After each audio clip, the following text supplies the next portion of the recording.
Anyway, the last story here. Jailed PKK leader calls for the Kurdish group to dissolve. So this one's from the Cradle.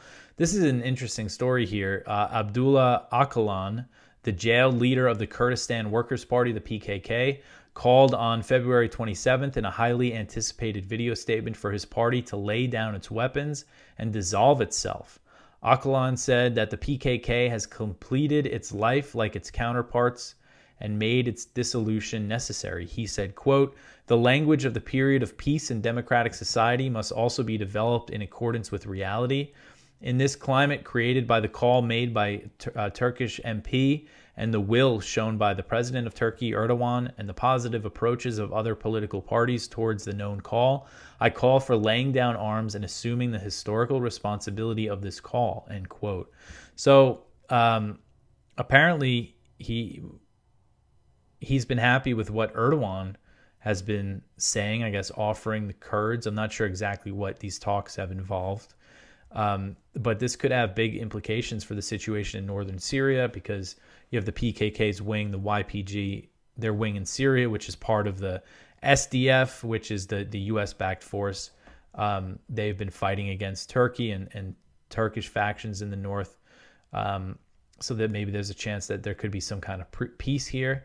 In response to the statement, Erdogan said, oh, actually, no, this isn't a statement from Erdogan. This is a statement from his party. The Justice and Development Party said, quote, "Turkey will be freed from its shackles if the terrorist organization responds to this call and lays down its arms and dissolves itself," end quote. So Öcalan has been in prison since 1999. He's serving life in prison. The PKK has been involved in an armed struggle against Turkey for decades. They're considered a terrorist organization by Turkey, also by the U.S. and the EU, even though the U.S. backs them in Syria. You know, being a terrorist organization doesn't stop you from getting support from the U.S., obviously. Anyway, there's a chance here, and Öcalan saying that he's working on a peace plan for the feud between the Kurds and Turkey, and he's expected to present this peace plan soon. Possibly before the Kurdish New Year in March. So this could happen soon. And hopefully some kind of peace is reached here. I mean, you know, that would be great considering all the violence that's happened in North Syria. Iraq, too. Turkey bombs the Kurds in Iraq all the time. Kind of a conflict that's just always been going on that people, you don't really hear about too much. Members. Is this a good example of how SOCOM identifies the enablers on the ground? And talk us through that process, how you select who you think you can really support and work with. As you know, sometimes it's of necessity, who's available.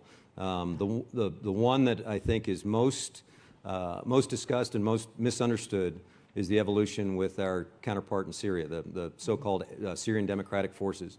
Now, interestingly, they came about that name because at one point in time, and I dealt with them directly, I was on the formative stage of the relationship with these guys. They formerly called themselves the YPG, who the Turks would say equated to the PKK. You're dealing with a terrorist enemy of mine. How can you do that, ally? So we literally played back to them that, hey, you got to change your brand. What do you want to call yourself besides the YPG? And with about a day's notice, they declared that they were the Syrian Democratic Forces. I thought it was a stroke of brilliance to put democracy in there somewhere. But it gave them a little bit of credibility. And the interesting part, and I was lucky to have a great partner in Brett McGurk out there with me about the same time, because they were asking for things that I couldn't give them. And it literally was an acknowledgement that they were the demographic dominant force in northern Syria. They wanted a seat at the table, whether it's at Geneva or Astana or wherever talks are happening about the future of Syria. And because they had been branded as PKK, they could never get to the table. So while we paired with them militarily, Brett McGurk was able to keep them in the conversation and allow them the necessary legitimacy to be good partners for us. So it was literally something, I need you militarily. The diplomat here will deliver an entree, if nothing else, for you to be legitimate, from a state standpoint, right, or from at least a governance standpoint later on. We tripped to that one. So to your point, how do you find these guys? We tripped to them when some of you may remember there was a town called Kobani. I had to find it on the map. I had no idea where Kobani was.